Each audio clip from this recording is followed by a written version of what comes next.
درود به همگی، امیدوارم حال همگیتون خوب باشه. به کانال خودتون خیلی خیلی خوش اومدید دوستان. امروز اومدیم داخل این ویدیو دعوا بین دانش آموز و معلم رو با هم نگاه کنیم و یه سری چیزهای دیگه هم هست که ادیتور برامون اوکی کرده و با هم میخوایم نگاه کنیم. قبل از اینکه بریم ادامه ویدیو رو ببینید، حتما بچه‌ها اگه از کانال یوتیوب ما نیستید حمایت کنید، سابسکرایب کنید و این ویدیو رو لایک کنید و کامنت هم بذارین که ثوابتون نپره. من کانال رو تازه ساختم، ممنون میشم حمایت کنید. Let's go.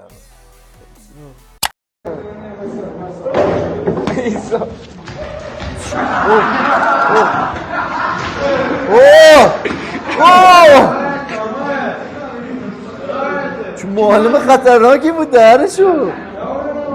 حاجی خیلی اذیت میکنم بعضی دانش آموزا، خیلی.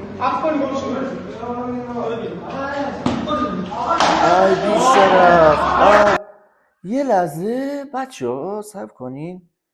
پی عقب گفت اینجا بود، صبر کن.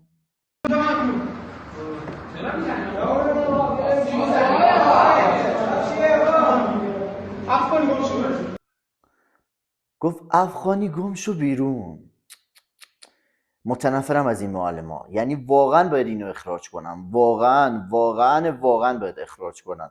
آخه بیشرف آقا بدم میاد واقعا، نجات پرستی خیلی بدم میاد. این اصلا هیچی، این فقط به خاطر پول اومده سر مدرسه. حالا بچه هست من معلم بود اذیت میکرد اینور اونور و دانش آموزا خیلی کره میریختن، نمیگم نمیریختن، ولی واقعا بعضی معلم ها خیلی شخصیتشون، حالا نمیدونم این پسرش چیکار کرده، من قضاوت نمیکنم، ولی نباید این کلمه رو میگفت. افغانی گم شو برو بیرون. آقا به تو چه بی شرف، به تو چه؟ یارو نژادش چی باشه؟ زبونم گرفت. یارو نژادش چی باشه؟ اینو اصلا نبین. دفتره بهش میخورد. کاش کی بودم. اوه بچی دهنت این چیه؟ حالا این فوش داشت به خدا در دروغیه. خب با این دوتا دعوا کردن. من مامان بابام دکتر، من دروغگو باشم. من مامان بابای من نماز میخونن، من خودم آخی حالا به خدا در دروغ، من خدا میگم خودم نماز میخونم. خدا میپرسم. وای چه گولی. به خدا در دروغه. دروغو هم واقعی. خب بزن واقعا من دروغ بزن. میخوام من آدم باشم.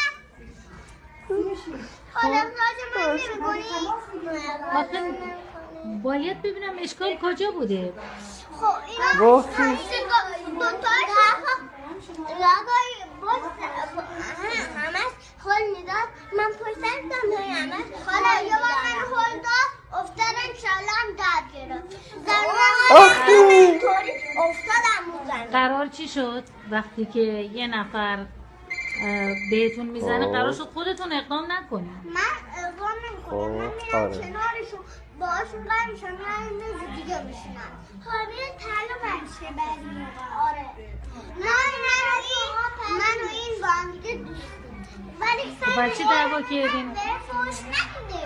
کی فوش نمیده؟ این به من فوش نمیده. کی فوش داده؟ من اصلا به این فوش ندادم به خدا.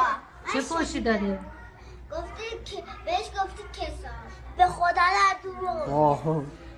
آخی ما دوتا کسافت فوشه؟ اصلا با این دوست نیست، در به خدا دروغ. حالا من باهاش دوستم. حالا میبینی باهاشون کچل کرده. حالا میبینی باهاشون کچل کرده و یکی ماش آجی پشمام از چی پرید رو چی گفت بینی موهاشو کچل کرده. وای دهنش آقا چی بانمکم. کچل کرده برای اینکه این موهاشو نکشه. اوه بچه حالا میبینی به خدا داره دروغ میگه. به ایمان دروغ بگم. آره دروغ. حالا میبینی داره دروغ میبینی بچه موهاشون کچل کرده. دروغ نیستم. این موهاشون میگه من خدا پردم دروغ نیستم. همین الان هم هر کس دروغ بگه خدا داره گوش میده. من دروغ نمیگم. به خدا گفتی کسافت. من به خدا در دروغ میگه. راست میگه. گفته خدا شیطان رو دوست نداره. بعد خدا میگه جنه آتیش بهش میداره. خیلی دروغ آخه خب دوستان به آخر ویدیوش رسیدیم و امیدوارم از این ویدیو خوشتون اومده باشه. اگه همچین ویدیوهایی دوست دارین حتما کامنت کنین و حتما حمایت کنین. بیشتر از این ویدیوها در مورد قضیه‌های بیشتر، در مورد چیزهای خفن دیگه براتون بذارم. ممنونم بابت نگاه گرمتون. دوستتون دارم. تا ویدیوی دیگه. خداحافظ.